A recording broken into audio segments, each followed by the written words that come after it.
സുമിത്രയോട് മാപ്പിനായിക്കാണ് സിദ്ധാർത്ഥൻ. രണ്ടും കൽപ്പിച്ച് സുമിത്ര. കുടുംബവിളക്ക് പ്രേക്ഷകരെ നിരാശയിലാക്കുന്ന ഒരു പ്രൊമോ തന്നെയായിരുന്നു ഇന്ന് പുറത്തുവിട്ടത്.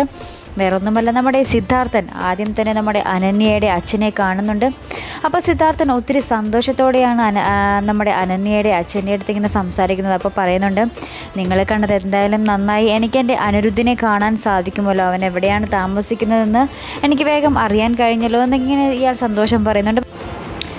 അപ്പോൾ ഇതൊക്കെ കേൾക്കുമ്പോൾ നമ്മുടെ അനന്യയുടെ അച്ഛൻ ഇങ്ങനെ പറയുന്നുണ്ട് കേട്ടോ, അപ്പോൾ നിങ്ങൾക്ക് ചിലപ്പോൾ സന്തോഷമായിരിക്കും, പക്ഷേ അനിരുദ്ധിന് അങ്ങനെ ആയിരിക്കണമെന്നില്ല, നിങ്ങളെ കാണുമ്പോൾ സന്തോഷമായിരിക്കണമെന്നില്ല എന്നിങ്ങനെ മുഖത്ത് നോക്കി തന്നെ പറയുന്നുണ്ട്. ശേഷം നമ്മുടെ സുമിത്ര തിരികെ രഞ്ജിതയുടെ വീട്ടിൽ വരുമ്പോൾ നമ്മുടെ സരസ്വതി അമ്മ ഇങ്ങനെ കരഞ്ഞുകൊണ്ട് പറയുകയാണ്, സിദ്ധാർത്ഥൻ വന്നിരുന്നു മോളെ എന്നൊക്കെ ഇങ്ങനെ പറയുകയാണ്. അപ്പോൾ സുമിത്ര ഇങ്ങനെ ദേഷ്യത്തോടെ ചോദിക്കുന്നുണ്ട്, ഇയാൾ ഇത്രയും നാൾ ഇത് എവിടെയായിരുന്നു, അപ്പോൾ ജീവനോടെ ഉണ്ടായിരുന്നോ എന്നൊക്കെ ഇങ്ങനെ സുമിത്ര ചോദിക്കുന്നുണ്ട്. ശേഷം നമ്മുടെ സുമിത്ര രഞ്ജിതയുടെ ഭർത്താവിൻ്റെ അടുത്ത് ഇങ്ങനെ കാര്യങ്ങൾ തിരക്കുന്നുണ്ട്.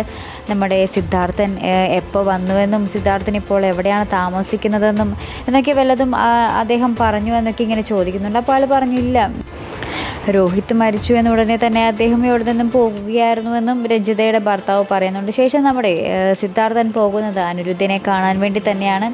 അപ്പോൾ അനിരുദ്ധ ഇങ്ങനെ വാതിൽ തുറക്കുമ്പോൾ നമ്മുടെ സിദ്ധാർത്ഥൻ ഇങ്ങനെ ഭയങ്കര സന്തോഷത്തോടെ അനിരുദ്ധിനെ നോക്കുന്നത്. പക്ഷേ അനിരുദ്ധിൻ്റെ മുഖത്ത് ആ ഒരു അച്ഛനോടുള്ള ആ ഒരു ദേഷ്യവും ആ ഒരു വെറുപ്പും തന്നെയായിരുന്നു കാണാൻ സാധിക്കുന്നത്. എന്തായാലും പോകെയുള്ള എപ്പിസോഡിൽ ഇവർ തമ്മിലുള്ള ആ ഒരു സ്നേഹം നിലനിൽക്കുമോ, അല്ലെങ്കിൽ ഇവർ തമ്മിലുള്ള ആ ഒരു ദേഷ്യമൊക്കെ മാറി നമ്മുടെ സുമിത്രയും സിദ്ധാർത്ഥനും അനിരുദ്ധമൊക്കെ ഇനി ഒരുമിച്ചാകുമോ എന്നൊക്കെ നമുക്ക് കണ്ട് തന്നെ അറിയേണ്ടതുണ്ട്.